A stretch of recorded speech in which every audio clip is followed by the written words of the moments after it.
మిక్కిలిగా ప్రేమించిన ప్రియ పరలోకంలో ఉన్న తండ్రి, ఈ దినమందు మీ పిల్లల మధ్య మీ యొక్క చక్కని మాటలను వినడానికి, నేర్చుకోవడానికి దేవా మీ సన్నిధిలో చేసిన మేలును బట్టి కృతజ్ఞతాస్తుతులు చెల్లించి మిమ్మల్ని గణపరచడానికి, ఈ చక్కని సమావేశాన్ని ఏర్పాటు చేయడానికి మీరు చూపిస్తున్న మహాకృపను బట్టి కృతజ్ఞత స్తోత్రాలు చెల్లిస్తున్నాం.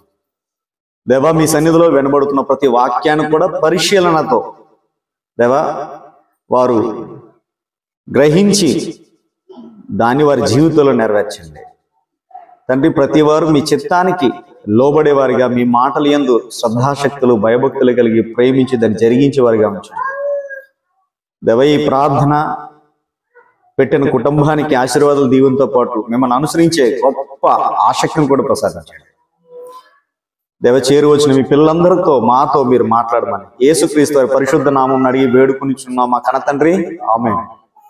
వందనాలండి అందరికీ. ప్రియులారా, ఈరోజు ఒక మంచి సందర్భాన్ని మన ప్రభు సన్నిధిలో నేర్చుకుందాం. యేసుక్రీస్తు వారి జీవితం ప్రవచనానుసారం. ఈ మాట మీరు నమ్ముతున్నారా, నమ్మట్లేదా? యేసుక్రీస్తు వారు పుట్టుకు ముందే ఆయన ఎక్కడ పుడతాడో, ఆయన ఎవరికి పుడతాడో, పుట్టి ఆయన ఏం చేస్తాడో, ఇలా అనేక రకాల ప్రవచనాలు ఆయన గురించి అయితే రాయబడ్డాయి. ప్రపంచంలో యేసుక్రీస్తు వారి గురించి వ్రాయబడినట్టుగా ఏ వ్యక్తి కోసం కూడా ముందుగానే రాయబడలేదనేది ఒక అద్భుతమైన సత్యం. మనల్ని ఆనందింపజేసే ఒక మంచి సంగతి. ఎందుకంటే మన ప్రభు ఎంత గొప్పవాడో మనకి దానివల్ల ఏమవుతుందండి తెలుస్తుంది కదా.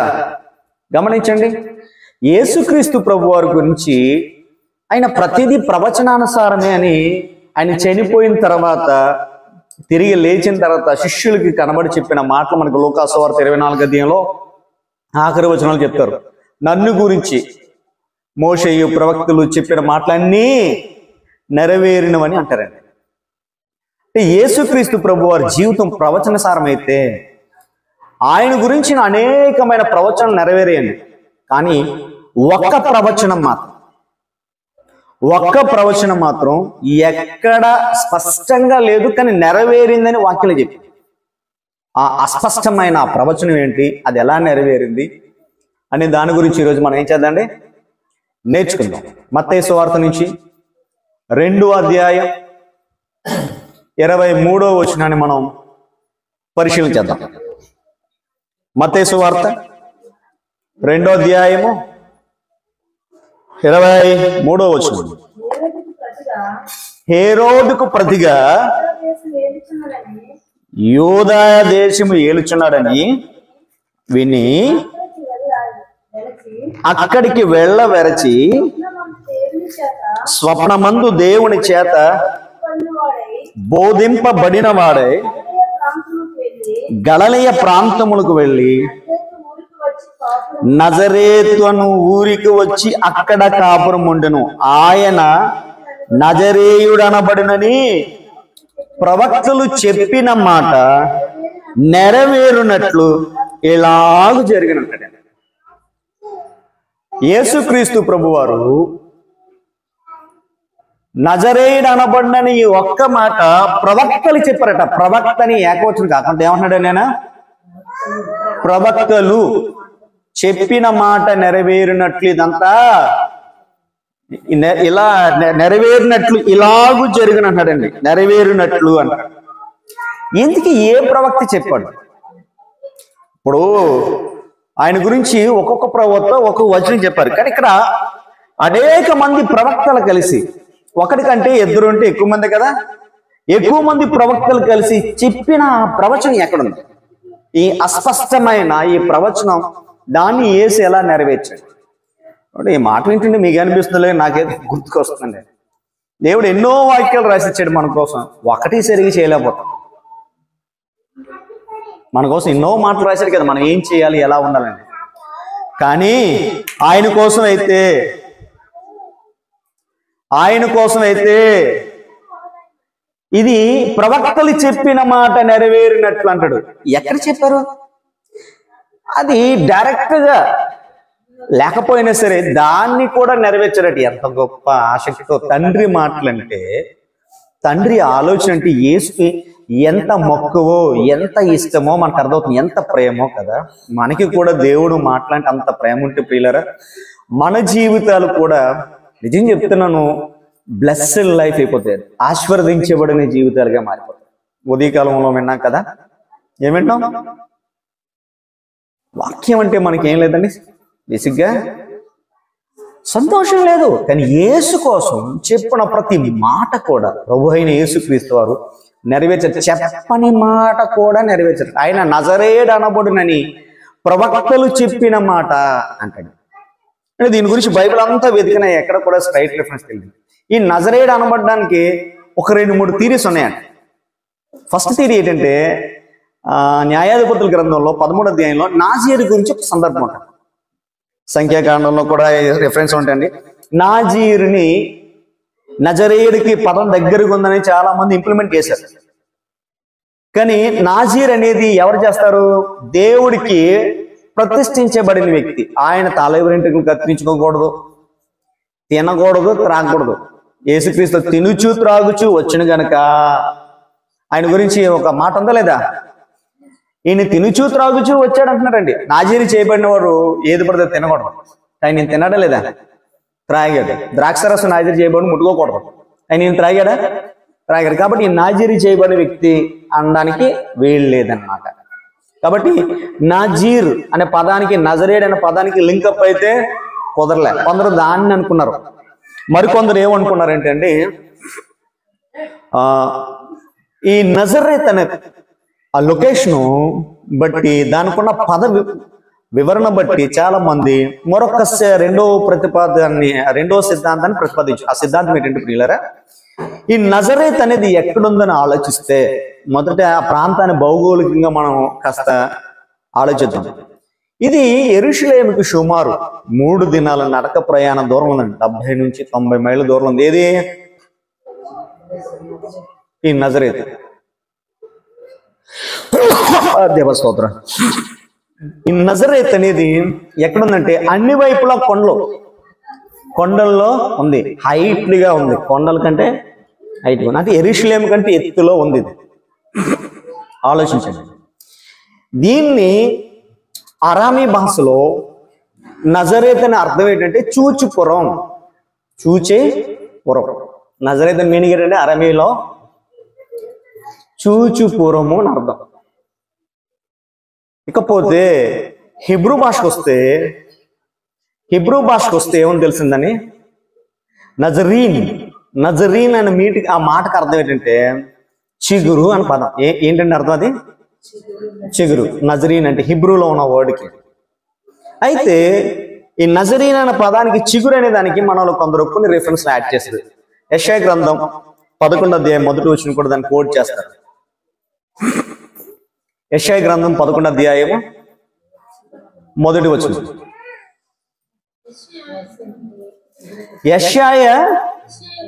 యెషయా యొద్ద నుండి చిగురు పుట్టును, వాని వేరుల నుండి అంకురము ఎదుగును. చాలండి, చాలా చోట్ల చిగురైన మాట యేసుక్రీస్తు వారి గురించి రాయబడింది.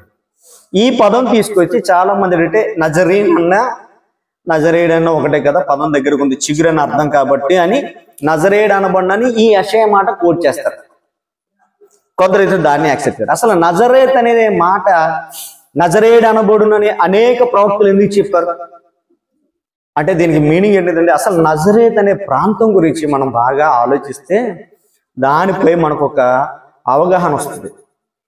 చూడండి, ఈ నజరేత్ అనే దాని గురించి అప్పటికే ప్రజల్లో ఉన్న ఒక ఆలోచన, ఎలాంటి ఒక ఆలోచన ఉందో యోహాను సువార్త నుంచి మనం స్పష్టంగా గ్రహించుకోవచ్చు. యోహాను సువార్త 1వ అధ్యాయము చూడండి. యోహాను సువార్త నుంచి 1వ అధ్యాయము 45-46 వచనం చూడండి. దేవస్తోత్ర.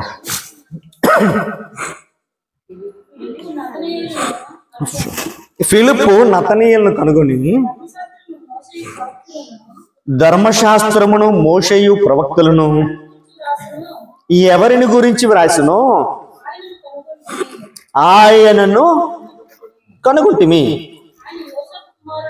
ఆయన యోసేపు కుమారుడైనా ఆయన నజరేయుడగు యేసు అని అతనితో చెప్పును. అందుకు నతనీయులు నజరేతులో నుండి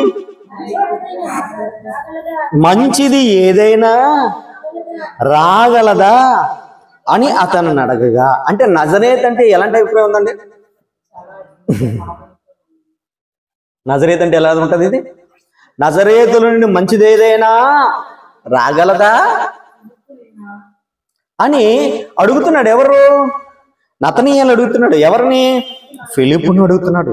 నజరేతుల నుంచి మంచిదేది రాదని ఆ ప్రజల నమ్మకం. ఇప్పుడు మన వైజాగ్లో కొన్ని ఏరియాలు ఉన్నాయి. ఆ పేర్లు చెప్తే మన వైజాగ్ మనం ఏం చేసినట్టు తప్ప. పలాని ఏరియా పేరు చెప్తే అమ్మో ఆ ఏరియా అక్కడ ఒక గొప్ప సూపర్ కాప్ అంటే ఎవరు? పోలీసు వచ్చాడని నమ్మకం పెట్టి ఓ సూపర్ దొంగ వచ్చాడని నమ్ముతాం. కొన్ని ఏరియాలు ఉన్నాయి పేర్లు చెప్తే కదా, అంతేనా? ఇప్పుడు కొన్ని ఏరియాలు ఉన్నాయండి, ఈ ఏరియాల పేర్లు చెప్తే మిగతా వాళ్ళందరికీ టెర్రర్. ఎందుకంటే అక్కడ ఉన్న కుర్రోళ్ళు కానీ అక్కడ ఉన్న వాళ్ళందరూ కూడా ఆ టైప్ బ్యాచ్. మన వైజాగే కాదు, ఇంకా అనేక ప్రాంతాలు కూడా అలా ఉంటాయి. కొన్ని స్పాట్స్ ఉంటాయి అన్నమాట, డేంజర్ స్పాట్స్, డేంజర్ ఏరియాస్.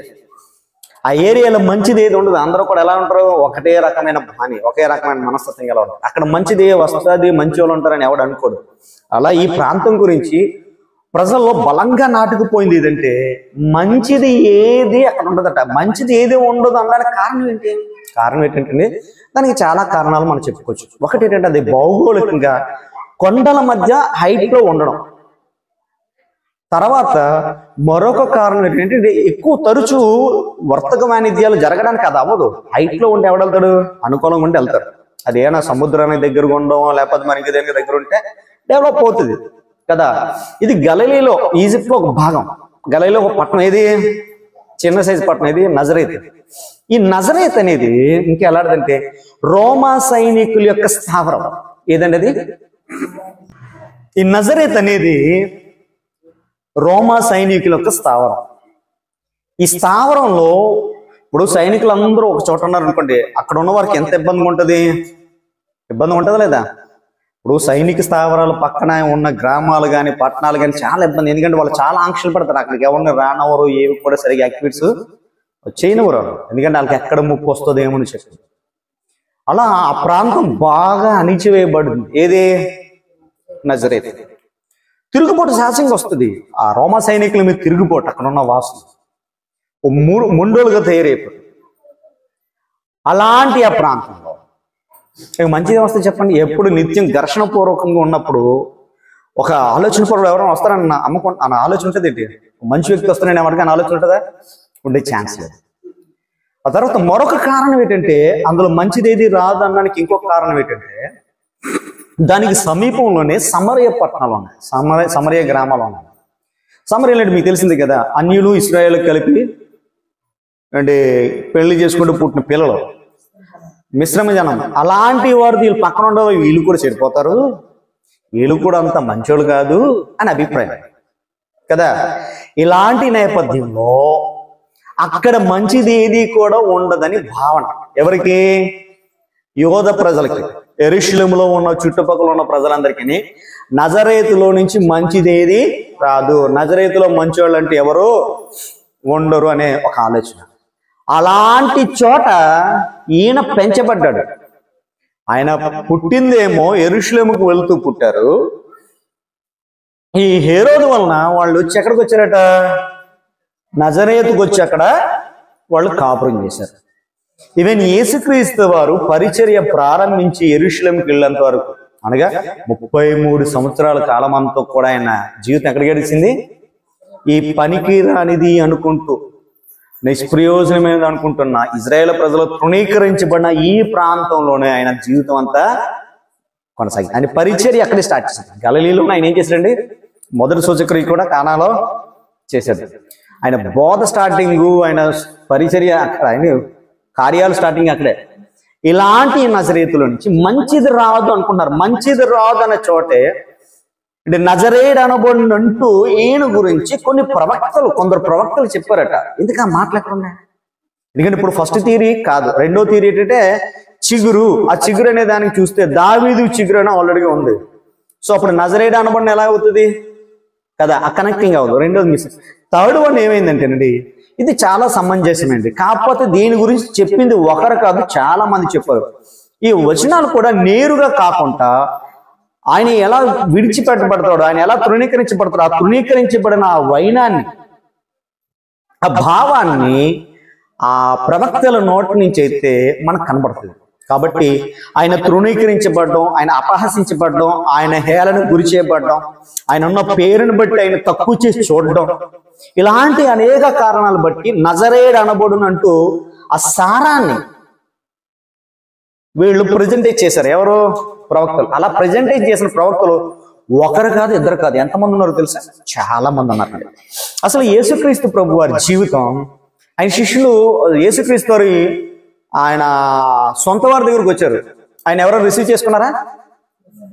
సొంత వారి దగ్గరకు వస్తే రిసీవ్ చేసుకోలేదు. గమనించండి, ఇక్కడ మరొక ముఖ్యమైన విషయం ఏంటంటే, యేసుక్రీస్తు ప్రభు సొంత వారు రిసీవ్ చేసుకోలేదట. ఎందుకంటే ఆయన పుట్టి పెరిగిన వాతావరణం ఒకటి. రెండోది ఏంటంటే ఆయనేమో చాలా తక్కువ స్థాయిలో ఉన్నాడు కదా. వీళ్ళు ఊహించుకున్న మెస్సయ్య ఏమో హై స్థాయిలో ఉన్నాడు. ఇజ్రాయేల్ ఊహించుకున్న అందువల్ల వాళ్ళ నమ్మలేకపోయారు. ఇంకా అదే కాకుండా చాలా విషయాలు అంటే, ఒక ప్రాంతం నుంచి వచ్చారంటే చాలా మంది చాలా చిన్న చూపు చూస్తుంటారు సహజంగా. మన విశాఖలో ఉన్నవారు ఏ ప్రాంతం నుంచి వచ్చేవారిని చిన్న చూపు చూస్తారో చెప్తారా? చెప్పండి. ఇప్పుడు సిటీలో ఉన్నవాడికి విలేజ్ వాడు లోకువా. విలేజ్ ఉన్నాడు గౌరవిస్తాడు ఏమన్నా. ఓరే ఈడు పల్లెటూరు బయటరా, పల్లెటూరు ఏమంటారండి, పల్లెటూరు ఒకటరా, పల్లెటూరు బయట అంటారు. ఇంకొన్ని ఏరియాలు ఉన్నాయి అటు సైడ్. అలా వెళ్ళిపోతే ఛత్తీస్గఢ్ కానీ, ఒరిస్సా కానీ, ఆ ప్రాంతాల్లో ఉన్న వాళ్ళు ఇక్కడ చాలా చూస్తారు. ఎందుకంటే వాళ్ళు సరిగా ఉండరని, నీట్గా ప్రవర్తించరని, కచ్చడి చేసుకుంటారని, దరిద్రంగా ఉంటుందని ఒక అభిప్రాయం కదా. వాళ్ళని మందికి సరిగా మనుషులుగా కూడా ట్రీట్ చేయం, మనలాంటి శుభ్రత ఉందని చెప్పి. ఒడియా వాళ్ళు కానీ, లేదంటే మిగతా వాళ్ళు కానీ చూస్తాం లేదా? ఆలోచించండి. మనం ఎలాగైతే ఒక ప్రాంతంలో వెనుకబాటు గురైన ప్రాంతంలో ఉన్న వారిని చూస్తే మనం ఎలాగైతే చూస్తామో, చిన్నగా చూస్తాం, వాళ్ళకి రెస్పెక్ట్ ఇవ్వం మనం సరిగా. వాళ్ళు మనుషులే కదని చెప్పి వాళ్ళకి కూర్చొని పెట్టుకుని వాళ్ళతో మాట్లాడి వాళ్ళకి ఏమైనా ఇచ్చే పరిస్థితి ఉందా? లేదు. ఇదే పరిస్థితి ఆయన పుట్టి పెరిగిన వాతావరణం, ఆ ప్రాంతాన్ని బట్టి కూడా ఆయన అలాగా డిగ్రేడ్ చేస్తూ మాట్లాడారు. ఆయన ఎలా డిగ్రేడ్ చేసి మాట్లాడారంటేనండి, ఈయన ఎక్కడి నుండి వచ్చాడు? ఈయన ఎక్కడి నుంచి వచ్చాడు తెలుసా? నజరేతు నుంచి వచ్చాడు. నజరేతు అంటే పెద్ద పట్టణం. జనాలకి దాని మీద సరైన ఒక అభిప్రాయం లేదు, మంచి అభిప్రాయం లేదు. అలాంటి చోట ఎందుకు పెరగాలి యేసుక్రీస్తు? ఆలోచించండి. అలా పెరిగి ఆయన వాతావరణాన్ని గురించి, ప్రవక్తలు దాని సారాన్ని గురించి ప్రవచనం చెప్పినా, వేరే కోణంలో ప్రవచనం చెప్పినా, దీనికి ఎలా అన్వయించి ఎవరు మత్తయ్య గారు ఆయన నజరేయుడు అనబడిన అంటూ దాని గురించిన ఒక స్పష్టమైన రూపాన్ని. ఇంకా బాగా చెప్పాలంటే అండి, ఇప్పుడు బొమ్మ అంటే చక్కగా గీత గీసి కొలిపెట్టి అన్ని చేయగలం. బొమ్మ అంటే అలా కనబడదు. ఈ మధ్య కొంచెం టెక్నికల్ గా బొమ్మలు ఎలా గీసి తెలుసండి? బొమ్మలు సెట్ చేస్తుంటారు. ఇక్కడ మొక్క ఎడతాడు, దాని వెనకాల ఇంకో మొక్క ఎడతాడు, దాని పక్కన ఇంకో మొక్క పెడతాడు, ఇలా చాలా మొక్కలు పేర్చుకుని వెళ్తాడు. ముందు నుంచి చూస్తే ఒక రూపం కనబడుతుంది, కానీ సైడ్ నుంచి చూస్తే ఎలా ఉంటుంది? అది అదొక అస్పష్టంగా రూపంలో ఉంటుంది లేదా? యేసుక్రీస్తు వారి ప్రవచనం ఈ విషయంలో కూడా ముందు నుంచి అయితే నేరుగా మనకి కనబడదు. సారీ, ఈ సైడ్ నుంచి అయితే నేరుగా మనకు కనబడదు, ముందు నుంచి చూస్తే ఈ నజరేయుడు ఎందుకు కనబడిన నా భావన పిక్చర్ అయితే మనకి ఏమవుతుంది? స్పష్టంగా అయితే తెలుస్తుంది. అది ఎలా జరిగింది, ఆయన గురించి ఎలాంటి ప్రవచనాలు ఉన్నాయి, దీని నుంచి మనం ఏం నేర్చుకోవచ్చు, ఇది మనల్ని ఎలా మోటివేట్ చేస్తుంది. యేసుక్రీస్తు వారు పుట్టి పెరిగిన నేపథ్యం, ఆయన తృణీకరించబడిన ఈ స్థితి ఈ రోజు మన జీవితాన్ని ఎలా ప్రభావితం చేస్తుంది, మనల్ని ఇన్స్పైర్ చేస్తుంది. ఈ విషయాలు చెప్పి నేను ముగించాలనుకుంటున్నాను. మొదటిగా ఆయన గురించి ఏ ప్రవక్తలు చెప్పారు, ఆ ప్రవచనాల సారం ఏంటి అంటే అస్పష్టంగా ఉన్నా కొంత దగ్గరగా ఉన్నాయి. మూడో ప్రతిపాదిక నజరేయుడు అనబడిన అనడానికి. ఆ అనబడిన మీనింగ్ ఏంటంటే, నజరేతు అనేదాన్ని ఏంటంటే వెనకపాటు గురైన స్థలం. ఇంకేమనొచ్చు దాన్ని? తృణీకరించారు, ఇశ్రాయేలు ప్రజలు తృణీకరించిన స్థలం, విలువ లేని స్థలం. ఆ పాయింట్ ఆఫ్ వ్యూలోనే ఆయన గురించి చాలా ప్రాఫెసీలు అయితే రాయబడ్డాయి. ఒకసారి మనం రెఫర్ చేద్దామా? మొదటిగా కీర్తనలు చూద్దామండి. కీర్తన గ్రంథం నుంచి 22వ కీర్తన చూద్దామా? 22వ కీర్తన 6వ వచనం నుంచి 7వ వచనం వరకు చదివేద్దాం. నేను నరుడను కాను, నేను పురుగును. నేను నరుడను కాను, నేను పురుగును అంటే యేసుక్రీస్తు వారు. అంటే ఆ ప్రవచనాలన్నీ ఎవరి గురించి రాయబడి 22 కీర్తన అంతా కూడా యేసుక్రీస్తు వారి గురించి మనకు బాగా తెలుసండి. ఎందుకంటే అక్కడ ఆయన కాళ్ళకు మీకులేయడం ఇలాంటి సందర్భాలు అయినా ఉన్నాయి లేదా?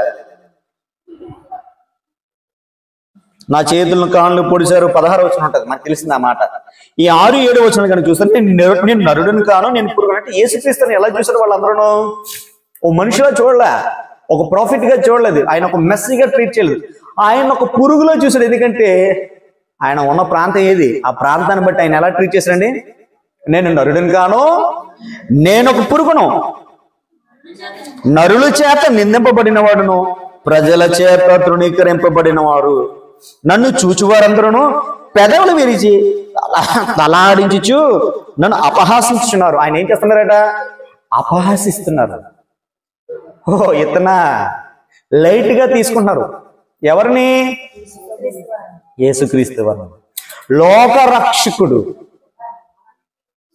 ఈ ప్రపంచాన్ని కాపాడడానికి వచ్చిన వ్యక్తి, ఈ ప్రపంచాన్ని వాక్కు చేత కలిగించిన వ్యక్తి లోకానికి వచ్చినప్పుడు, ఆ వాక్కు లోకానికి వచ్చినప్పుడు ఆయన చూసి ఎలా ఉన్నారట? ప్రజలందరూ తృణీకరిస్తున్నారట.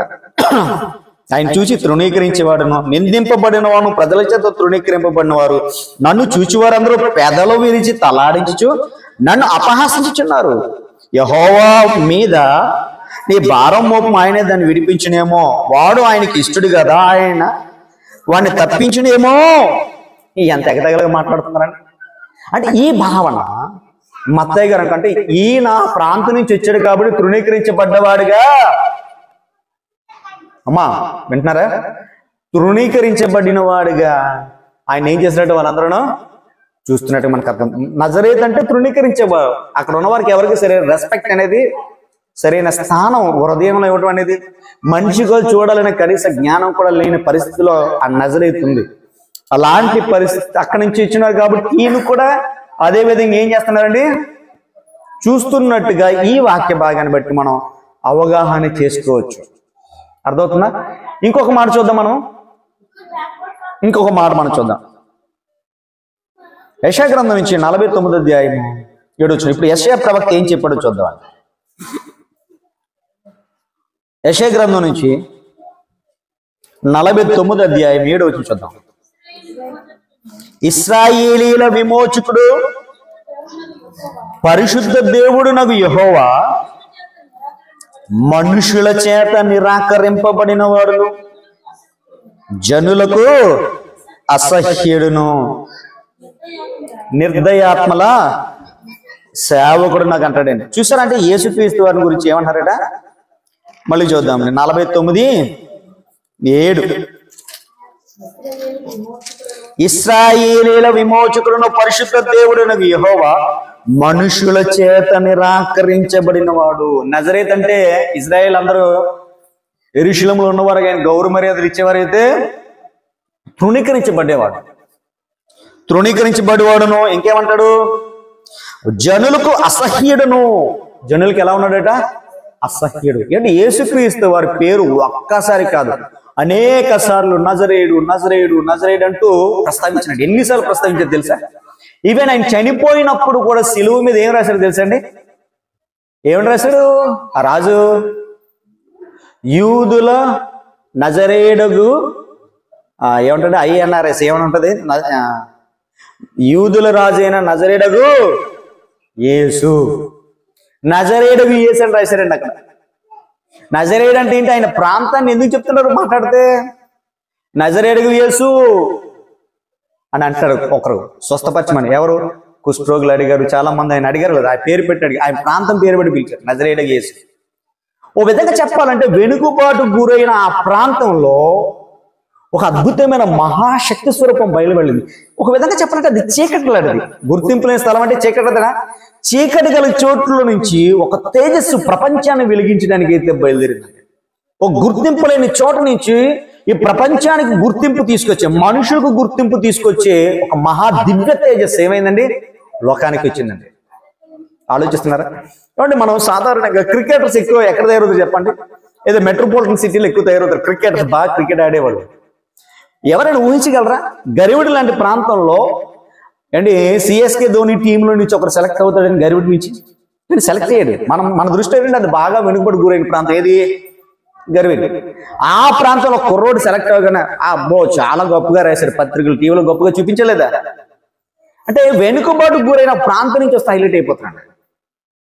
అందుకని బిఆర్ అంబేద్కర్, బాబాసాహెబ్ భీమరావ్ అంబేద్కర్ గారికి కూడా అంటే ఒక చాలా అణిచివేత గురివేయబడిన స్థితి నుంచి ఒక గొప్ప స్థాయికి ఎదిగాడు. మీ అందరికీ తెలిసింది కదా. వీళ్ళందరికీ ప్రేరణ ఏంటంటే యేసుక్రీస్తు వారి సుమ.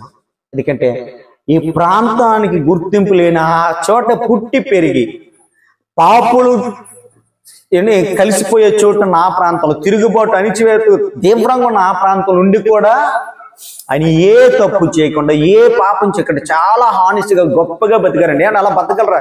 ఇప్పుడు మన తల్లిదండ్రుల సంరక్షణ ఉన్న పిల్లలు ఏం తెలుసండి? తప్పులు చేస్తున్నారు, పాపలు చేస్తున్నారా లేదా అండి? ఎన్ని పొరపాట్లు చేస్తున్నారు తల్లిదండ్రుల సంరక్షణ పిల్లలు?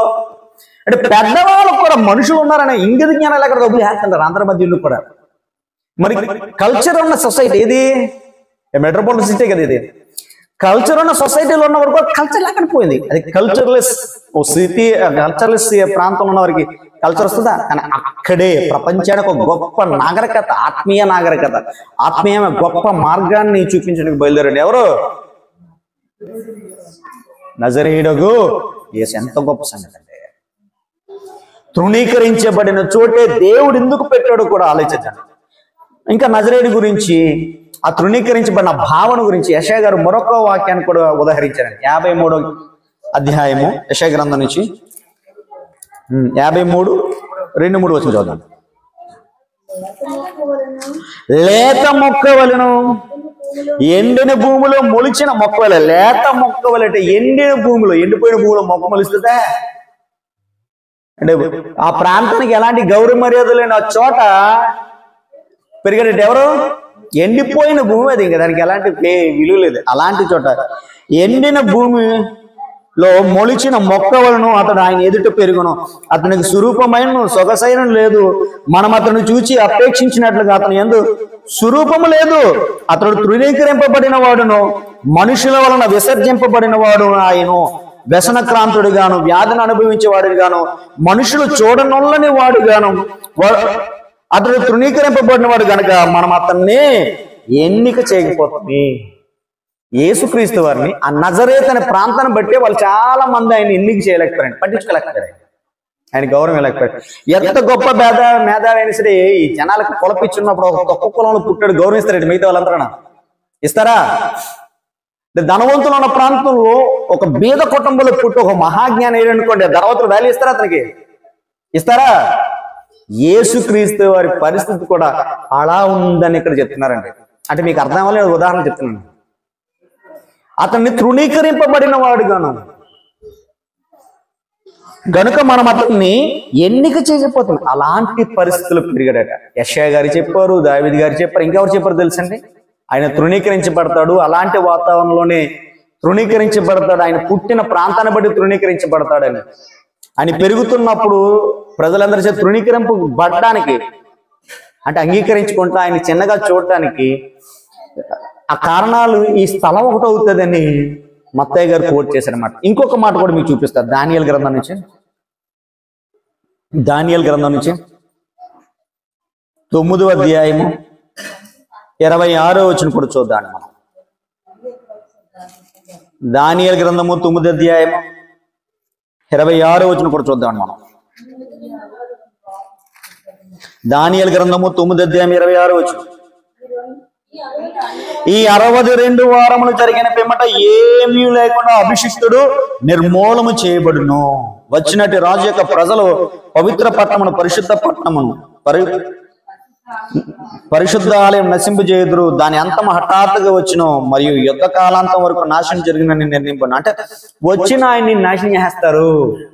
అభిషిక్తుని ఏం చేస్తారు? వాళ్ళు నాశనం చేస్తారు. అంటే ఎందుకు నాశనం చేస్తారు? ఆయన పట్ల సరైన గౌరవ మర్యాదలు, ప్రేమ, అభిమాన, ఆప్యాయత లేక ఆయన ఏం చేస్తారంటే వాళ్ళందరూ నాశనం చేస్తారు. అంటే చాలా మంది ప్రవక్తలు ఇప్పుడు ఏం చేశారు, ఆయన ఎలాంటి పరిస్థితుల్లో తృణీకరించబడతారు చెప్పారు. ఇప్పుడు నజరేత్ అనే ప్రాంతంలో ఉన్నవారు కూడా తృణీకరింపబడ్డేవారే. అలా తృణీకరించబడ్డానికి ఈ ప్రవక్తలు వచనాలని మనకు దోహదం అవుతూనే లేవా? కాబట్టి ఆయన్ని ఈ మూడో విధానం బట్టి ఏమన్నా నజరేయుడు అనబడినాను. ప్రవక్తలు చెప్పిన మాట అంటే సారం ఏమవుతుంది? నెరవేరిందా లేదా? నెరవేరుతుందండి. ప్రియమైన దేవుని పిల్లలు గమనించండి, యేసుక్రీస్తు ప్రభు వారు నజరేయుడని అనిపించుకోవడానికి ఆయనకి అంత ఇష్టం. ఇంకొక చిన్న ఆలోచన చేద్దాం. ఇప్పుడు బైబిల్లో యేసు అని పేర్లు ఎంతమందికి ఉన్నాయండి? ఇప్పుడు మనలో చాలా మంది రాము అని పేర్లు ఉన్నాయి లేదా? ఈ రాము అని పేర్లు, రాజు అని పేర్లు, రవి అని పేర్లు, కుమార్ అని పేర్లు చాలా ఉన్నాయి. ఈ రాజులు ఎక్కువ మంది ఉన్నప్పుడు వాళ్ళు ఐడెంటిఫై చేయడానికి మనం ఏం ఉపయోగిస్తాం? వాళ్ళ ఇంటి పేరు ఫస్ట్ ఉపయోగిస్తాం, ఆయన ఎవరో ఐడెంటిఫై చేయడానికి. ఒకవేళ అదే ఇంటి పేర్లు కలవలో ఒక 4-5 ఉన్నాడు అనుకో, అప్పుడు ఏం చేస్తాం? ప్రాంతాల పేర్లు ఉపయోగిస్తాం. ఏం ఉపయోగిస్తాం అండి ఐడెంటిఫై చేయడానికి? ఎంతేనా? ఇంటి పేర్లు దగ్గర దగ్గర ఉన్నాయనుకోండి, అది కన్ఫ్యూజ్ అవుతుంది. కే అని ఉంటది, కే రామో, కే కుమార్ ఉంది. చాలా మంది కే అంటే కప్పో, లేకపోతే కన్నప్పో, లేకపోతే కుప్పో, లేకపోతే కొంగో, కుక్కో ఏదో ఒకటి ఉంటాయి. షార్ట్ కట్ కే అంటే కే కుమార్ అంటే బోలు మందులు ఇస్తారు. అప్పుడు ఎవరెందుకు ఇది? అప్పుడు ప్రాంతాన్ని పెట్టి పలానా ప్రాంతం నుంచి వచ్చినోడని పిలుస్తాం మనం ఐడెంటిటీ కోసం కదా. ఇప్పుడు యేసుక్రీస్తు వారి విషయంలో కూడా ఆ ప్రాంతాన్ని ఐడెంటిటీ కోసం కూడా ఉపయోగించనమాట. ఎందుకంటే మనకే యేసుక్రీస్తు కాలం నాటికి చాలా మంది యేసులు ఉన్నారా లేదా? వచ్చేసారు. ఐడెంటిటీ దాన్ని బట్టి కూడా వస్తుంది. చూడండి, ఇది ఒక మంచి విషయాన్ని మీకు గుర్తు చేయదలుచుకున్నాను. యేసుక్రీస్తు వారి విషయంలో ఈ పేరు ఎంతగా దానికి అటాచ్ చేశారంటే ఆయన తృణీకరింపబడ్డ విధానం. ఎందుకంటే చూడండి, నోవాహు గారు జలప్రలయంలో, నోవాహు గారు ఆ కాలంలో జలప్రలయంలో ఆలోచిస్తుంటే నోవాహు ప్రాంతాన్ని గురించి చెప్పలేదు. ఆలోచించండి, నోవాహు ఏ ప్రాంతంలో ఉన్నాడో ఆ ప్రాంతాన్ని హైలైట్ చేయలేదు. ఎందుకంటే అక్కడ ఉన్న అందరూ కూడా చెడిపోయిన ఊరే, అక్కడ ఎవరు బాగున్నారేంటి? అయ్యా ఈ తరం వారిలో నువ్వే నీతిమంతుడుగా ఉన్నావు అన్నారంట. ఆ చెడిపోయిన అక్కడ ఉన్నప్పుడు నోవాహు అతని ఇంటి వారిని దేవుడు రక్షించుకున్నాడు, కానీ ఊరి పేరు ప్రస్తావించాడు. కానీ ఇక్కడ మాత్రం యేసుక్రీస్తు ఉన్న ఆ ప్రాంతం కూడా చెడిపోయిన ప్రాంతే.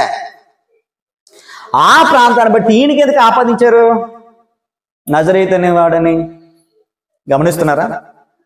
ఇకపోతే సొదొమ గొమొర్రాలో లోతు ఉన్నాడండి. సొదొమ గొమొర్రా లోతు అని అనలే మనోడిని, ఆ ప్రాంతంలో ఉన్నాడన్నాడు. కానీ ఆయనకి ఎలాంటివి ఆ తగ్గించే, ఆయన విలువను తగ్గించేలాగా ఆ ప్రాంతం వాడు ఆ పేరుకు ముందైతే యాడ్ చేయలేదు. యేసుకి ఎందుకు యాడ్ చేసినట్టు ఆయన తగ్గించాలని. ఏం చేయాలని?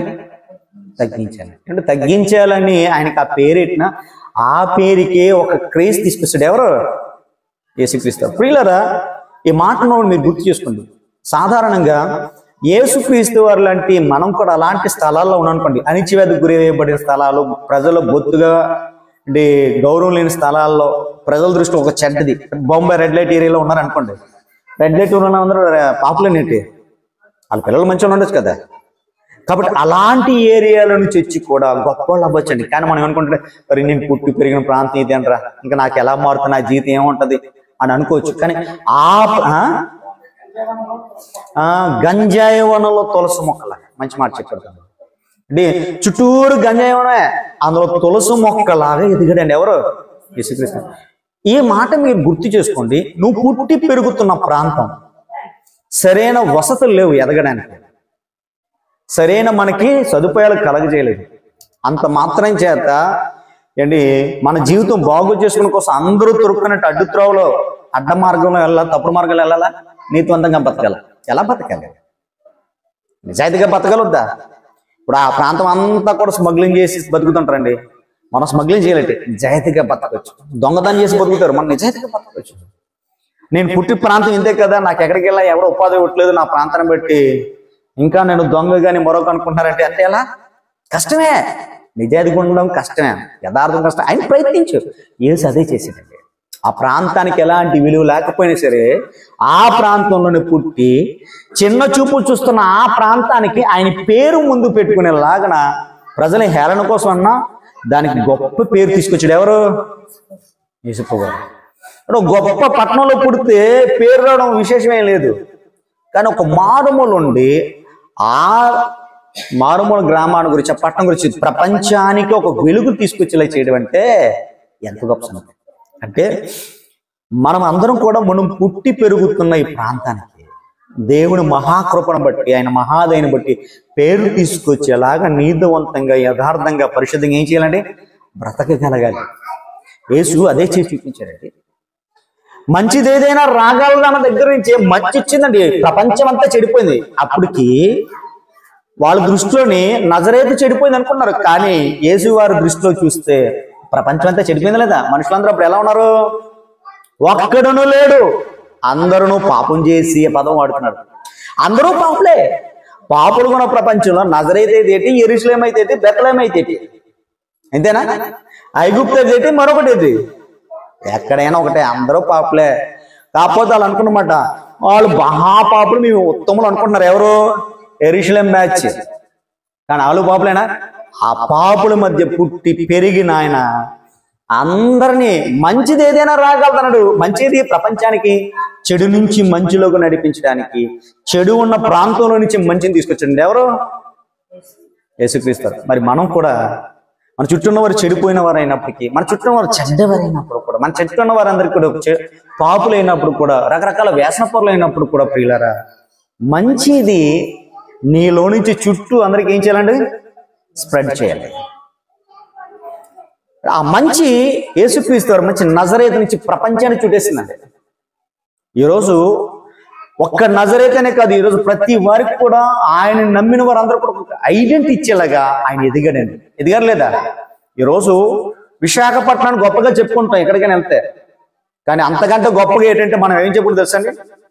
నేను క్రైస్తవుని, ఐఎమ్ ఏ క్రిస్టియన్. నేను ఎవరిని? క్రైస్తవు. నీకు ఒక గొప్ప ఐడెంటిటీ ఇచ్చాడు యేసుక్రీస్తు. చెడిపోయిన మనకి, చెడిపోయిన ఒక స్థలానికి ఐడెంటిటీ ఇచ్చిన యేసు రైట్ నో ఇప్పుడు ప్రపంచంలో మనందరికి చెడిపోయిన బతుకులు కూడా ఒక గొప్ప ఐడెంటిటీ ఇచ్చాడు. ఏమి ఇచ్చాడు తెలుసండి? నేను క్రైస్తవుని. అంటే నీకు ఒక ఐడెంటిటీ ఇచ్చేలాగా మారాడండి ఆయన.